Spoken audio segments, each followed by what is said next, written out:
Hello guys, good morning, welcome to आरम। तो हमारा शुरू करते हैं डेली करंट अफेयर्स का सिलसिला। कल था 14 फेब, कल था हमारा ब्लैक डे। आपको पता है पुलवामा अटैक हुआ था, तो कल था 14 फेब। तो हम लोग आज हमारा करंट अफेयर्स शुरू करते हैं। चलते हैं, लेट नहीं करते हैं, पहला स्लाइड देखते हैं।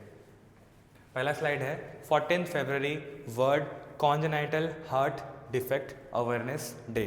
अब ये जो केस है, ये केस है क्या? World congenital heart defect awareness day.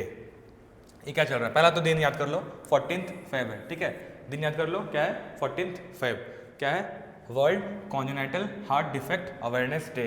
अब ये कॉन्जेनाइटल जो वर्ड देख रहे हो, ये क्या है?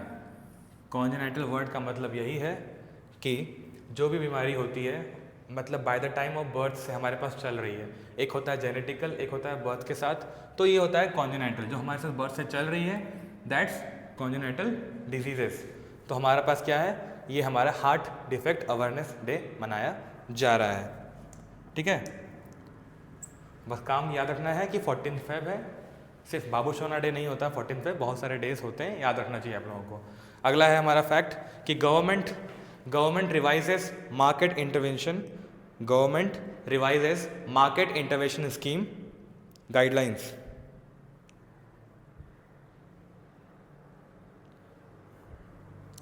ठीक है, government revises market intervention scheme MIS guidelines.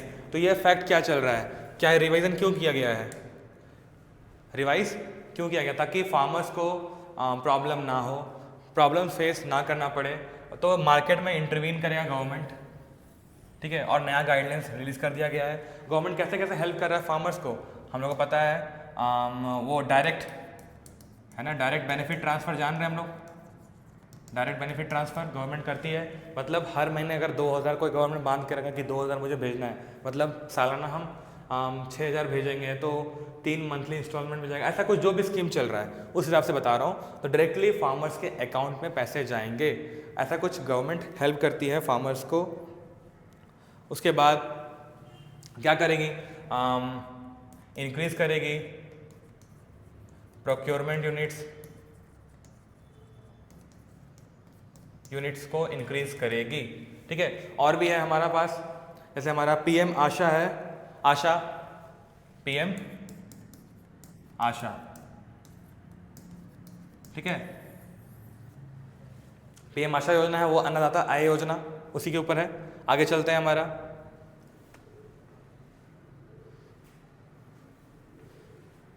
ठीक है। इसमें कुछ एक्स्ट्रा जानने की जरूरत नहीं है, थोड़ा अगर आपको याद रखना है तो याद कर सकते हैं। कहाँ पे है? 12th all India pension adalat to be held in New Delhi for resolving pending cases, ठीक है। 12वां ऑल इंडिया पेंशन अदालत का जो होने वाला है, केस का रिजॉल्विंग जो फैक्ट बैठने वाले बेंच पैनल बैठेगा, तो वो दिल्ली में होने जा रहा है, ठीक है। आगे चलते हैं।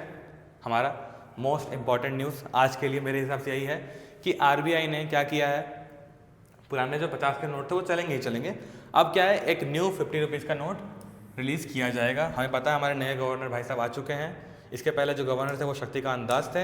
अभी हमारे गवर्नर कौन है? संजय मल्होत्रा, ठीक है। फर्स्ट वीक ऑफ दिसंबर 2024 से ये चार्ज ले चुके हैं और ये गवर्नर हमारे ये चल रहे हैं, ठीक है। इन्होंने क्या किया है? 50 रुपये के नए नोट्स को शुरू किया है, और पुराने वाले जो हैं वो वैलिड रहेंगे। यहाँ पे देख लो अच्छे से, वैलिड है, इनवैलिड नहीं, वैलिड लिखा हुआ है।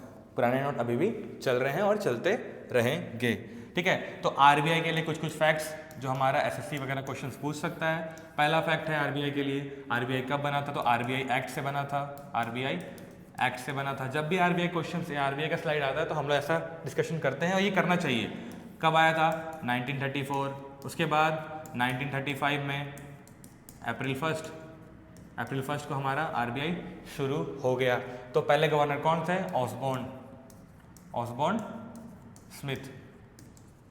इनके पहले कौन थे? हमारे शक्तिकांत दास थे। अभी रिसेंटली एक गवर्नर RBI के डेथ हुआ है, आप लोग नाम जानते हैं, कमेंट कर देंगे। और देन हमारे अभी करेंटली कौन है? तो संजय मल्होत्रा साहब हैं, ओके। आगे चलते हैं। आगे का न्यूज़ है income tax bill 2025 introduced in Lok Sabha, ठीक है। तो हमें पता है ये वाला फैक्ट हम लोग जानते हैं कि मनी बिल सिर्फ लोकसभा में ही इंट्रोड्यूस हो सकता है। आरबीआई क्या करेगा, सॉरी आरबीआई बोलते हैं, मनी बिल जो होता है, money bill, income tax is also money bill kind of thing. तो मनी बिल कहाँ पेश होगा, हमेशा हम लोग केस जानते हैं लोकसभा में ही होगा। राज्यसभा सिर्फ रिकमेंडेशन दे सकता है, राज्यसभा कैन ओनली रिकमेंड, और लोकसभा बाउंड नहीं है वो रिकमेंडेशन का, मानना है तो मानो, नहीं मानना है तो मत मानो। और टाइम लाइन कितना होता है, विद इन 14 डेज, ठीक है, ठीक है, इतना ही है। और आर्टिकल कौन सा है, आर्टिकल नंबर है 110, याद कर लेना है। पार्ट 5 ऑफ द कॉन्स्टिट्यूशन कहाँ से है, आर्टिकल 52 से लेके 151 तक है हमारा आर्टिकल पार्ट 5 का। आगे चलते हैं, अगला है हलक्की फोक आर्टिस्ट पद्मश्री शुक्रा जी, ठीक है, शुक्रा जी, एक मिनट, पेन ऑन नहीं है, फिर ट्रांसफर हो जाएगा। हाँ, शुक्रा जी, ठीक है, नाम याद रखना है, शुक्रा जी। इनका अभी डेथ हो गया है, रिसेंटली डेथ हुआ है इनका। तो ये क्या है, हलक्की फोक आर्टिस्ट है, हलक्की फोक आर्टिस्ट है। हलक्की क्या है, हलक्की कुछ नहीं है, एक ट्राइबल कम्युनिटी है, ट्राइबल कम्युनिटी है, एक ट्राइबल कम्युनिटी है। हलक्की कहाँ पर है, तो कर्नाटका, ठीक है, कर्नाटका में एक ट्राइबल कम्युनिटी है, वहाँ के एक फोक आर्टिस्ट है, हलक्की नाम है, सॉरी इनका नाम शुक्रा जी है। इनका डेथ हो चुका है और ये पद्मश्री रिसीव कर चुकी हैं। और पद्मश्री रिसीव कब की है, कौन सी ईयर में, 2017 में रिसीव की हैं। याद रखना है, करंट अफेयर्स का फैक्ट है, एग्जाम में क्वेश्चन बन सकता है। अगर इससे ना बने तो इससे बन जाए कि किस स्टेट से बिलोंग करते हैं ट्राइबल कम्युनिटी, ठीक है। आगे चलते हैं, अगला है Meghalaya to host national games 2027, ठीक है, मेघालय होस्ट करेगा 2027 का नेशनल गेम्स। तो इसके पहले जो भी 2025 का होने वाला है वो कहाँ होगा, वो होगा उत्तराखंड में। नेक्स्ट वाला क्या है, डिसाइड हो गया है, मेघालय में होने वाला है। आगे चलते हैं, एक मिनट, हाँ, न्यू नदी बंधन स्कीम अनाउंस्ड। नदी बंधन स्कीम, ये क्या चल रहा है, नदी बंधन का स्कीम। पहला बात तो है, क्या ये सेंट्रल गवर्नमेंट लेके आ रहा है कि स्टेट गवर्नमेंट लेके आ रहा है। अगर स्टेट गवर्नमेंट लेके आ रहा है तो कौन से स्टेट का लेके आ रहा है, ठीक है, ये ध्यान देना है। ये लेके आ रहे हैं हमारे भाई दीदी ममता बनर्जी। क्या कर रही, नदी बंधन में, मतलब नदी का बंधन, मतलब वो लिंक कर रही है। क्या लिंक कर रही है, रिवर्स के साथ किसको, वेटलैंड्स को, रिवर्स के साथ वेटलैंड्स को लिंक करने का ये चल रहा है स्कीम, इसको बोल रहे हैं नदी बंधन स्कीम। इसके थ्रू क्या होगा, लाइवलीहुड इंक्रीज होगा, लाइवलीहुड जो होगा उनका अर्निंग्स, एम्प्लॉयमेंट जनरेट करेंगी। तो ये इनका अपना अलग स्ट्रक्चर चल रहा है। बट ये नदी बंधन स्कीम किस लिए इंपॉर्टेंट है, क्या किया जा रहा है। अब सिचुएशन ये है कि हमारा ये क्या, अगर ये जो स्टेप लिया जा रहा है इससे क्या कुछ पॉजिटिव इम्पैक्ट्स भी होंगे, कुछ नेगेटिव इम्पैक्ट्स भी होंगे। अगर कोई एक्शन लिया जाता है कुछ भी तो उसके दो कॉन्सिक्वेंसेस होते हैं, पॉजिटिव हो गया तो नेगेटिव होगा। पॉजिटिव क्या हो सकता है, हाँ मानते हैं कि लोगों के लिए हेल्प होगा। नेगेटिव क्या होगा, मे बी वो रिवर, पॉल्यूटेड रिवर वाटर होगा तो वो क्या करेगा, हमारे वेटलैंड को भी इम्पैक्ट करेगा, हार्म करेगा।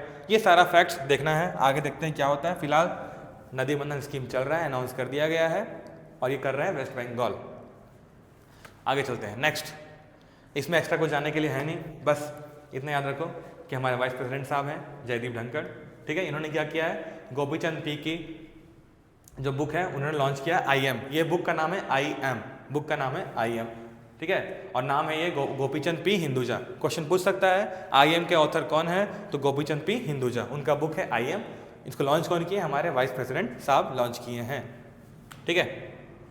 आगे चलते हैं, I am a soldier's wife, I am a soldier's wife, ठीक है, Geetika's Lidder's tribute to brigadier LS Lidder, ठीक है।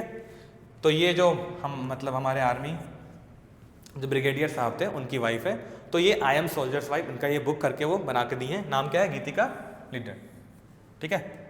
इसमें और जाने के लिए एक्स्ट्रा कुछ है नहीं।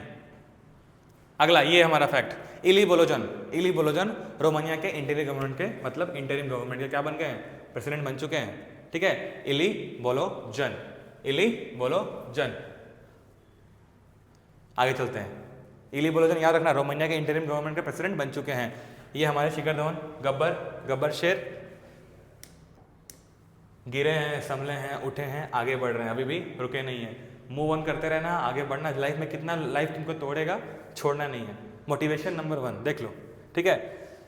घर वाले साथ नहीं दिए हैं, वाइफ चली गई, सब कुछ फेस कर रहे हैं इंसान, और ये मोटिवेट करते हैं। तो ऐसा मोटिवेशन इंसान को होना चाहिए। कुछ भी हो, चेहरे पे स्माइल हमेशा रखो, लोग इंस्पायर होते हैं। खैर, Shikhar Dhawan named as ICC champions trophy 2025 के एम्बेसडर। अभी आईसीसी ट्रॉफी होने वाला है, ठीक है, चैंपियंस ट्रॉफी होने जा रहा है। कहाँ होगा पता ही है, पाकिस्तान में हो रहा है, और इंडिया पाकिस्तान नहीं जाएगा, सारे मैचेस इंडिया के दुबई में होंगे। खैर, ये फैक्ट है। और शिखर धवन को क्या बनाया गया, एम्बेसडर बनाया गया है 2025 के चैंपियंस ट्रॉफी के लिए। फिलहाल इतना ही था, इसमें और कुछ नहीं। आगे चलते हैं।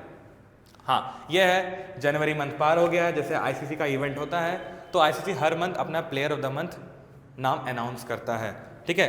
प्लेयर ऑफ द मंथ नाम अनाउंस करता है आईसीसी अपना हर एक बार, ठीक है। तो इसमें क्या हुआ, इसमें हमारे जो हैं वेरिकन, इसमें हमारा नाम क्या है, वेरिकन। बेसिकली इनका नाम है जोमल वेरिकन। जोमन वेरिकन को मिला है प्लेयर ऑफ द वीक। ये हमारे मेन कैटेगरी में है, और ये हमारे विमेन कैटेगरी में है, ठीक है। मुनी नाम इनका बेथ मुनी, ठीक है। ऑस्ट्रेलिया की हैं, और एक तो दिखिए, और कहाँ के हैं, वेस्ट इंडीज़ के हैं, ये ऑस्ट्रेलिया के हैं, ठीक है। कंगारू दिख रहा होगा आपको, कंगारू, क्लियर है। तो ये है बेथ मूनी, जिनको मिला है मतलब महिला क्रिकेटर हैं, इनको मिला है प्लेयर ऑफ द मंथ। और ये हमारे हैं जोमल वेरिकन, इनको मिला है player of the month main category में। तो आज के लिए इतना ही। हाँ, ये लास्ट स्लाइड था। तो प्लीज़ हमारे चैनल को सब्सक्राइब कीजिए, लाइक कीजिए, शेयर कीजिए। Thank you.